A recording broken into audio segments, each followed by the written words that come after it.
Guys welcome back to my channel. তো কেমন আছো সবাই? আমি তোমাদের ভালোবাসায় ভালো আছি। তো গুড মর্নিং সবাইকে।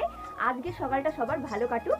আর আজ সকাল থেকে আমি কি কি করব দুপুর পর্যন্ত তোমাদের সঙ্গে সেগুলো শেয়ার করবো। তোমরা ভিডিওটি দেখতে থাকো। করেছিলাম সকাল সকাল আজ বানাবো আমি চাউমিন। তো গোপু সোনাকে এখন খাবার দেওয়া হয়ে গেছে, এবার যাবো আমি দোকানে চাউমিন আনতে। তো চললাম যে দোকানে যাবো। তো দোকানে যাওয়ার সময় ফোনটা অফ হয়ে গেছিলো, তো এই যে একটা ব্রাশ কিনে এনেছি।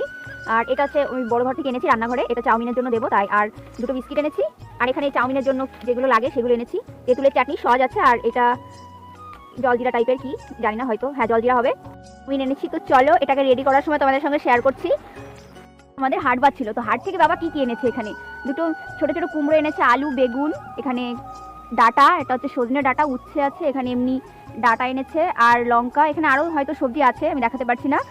আর যখন মা রান্না করবে তখন তোমাদের সঙ্গে ভিডিওটি শেয়ার করবো। আর এখন আমি চাউমিন রান্না করবো, তো চলো তো সেটার দিকে এগোনো যাক। তো ভিডিওটি তোমরা দেখতে থাকো বন্ধুরা। আমি টমেটো, লঙ্কা, শসা, গাজর ভালোভাবে ধুয়ে নেব।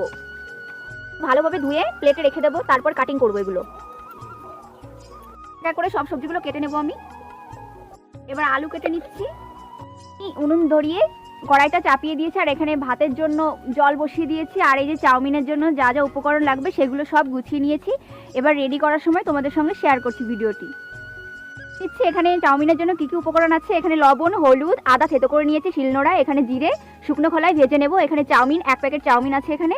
তো গাজর, শসা, আর এখানে স্যালাডের মধ্যে আমি গাজর, শসা, টমেটো, এখানে কাঁচা লঙ্কা, আর এখানে আলু কেটে নিয়েছি, আর ওই যে টমেটো আছে, এখানে কাঁচা লঙ্কা, আর এই যে সস, তেঁতুলের চাটনি, এখানে জল জিরে, আর ওখানে তেল আছে। তো চলো রান্নাটা করার সময় তোমাদের সঙ্গে ভিডিওটি শেয়ার করছি। আমি শুকনো খোলায় জিরে কটা ভেজে নেব। আমার জিরে গুঁড়ো কমপ্লিট হয়ে গেছে। তো এখানে কড়াইয়ের মধ্যে তেল চাপিয়ে দেব, ঢেলে দিয়েছি। তেলটা গরম হতে থাকুক। আলু ভেজে নিচ্ছি। হলুদ লবণ আমি দিয়ে দিচ্ছি।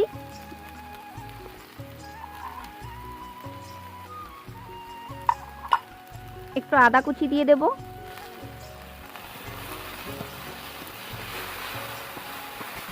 কিছুটা ভাজা মশলা দিয়ে দিচ্ছি, আর বাকিটা রেখে দিচ্ছি যখন চাউমিন বানাবো তখন ওটার মধ্যে দিয়ে দেবো, মানে ভাজা মশলাগুলো।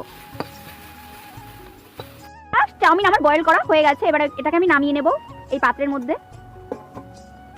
নামানো হয়ে গেছে, ঠান্ডা জল দিয়ে ঠান্ডা করতে দেবো। আর ওদিকে কড়াই চাপিয়ে দিয়েছি, আমি এই সস ঢেলে দিয়েছি। তার আগে তেল দিয়ে নিয়েছি হলুদ লবণ দিয়ে। এবার সসটাকে ভেজে নিয়ে এবার এর মধ্যে চাউমিনগুলো দিয়ে দেবো। চাউমিন ভাজছি আমি। ভাজা কমপ্লিট হয়ে গেলে এই আলু সবজিগুলো এগুলো দিয়ে দেবো।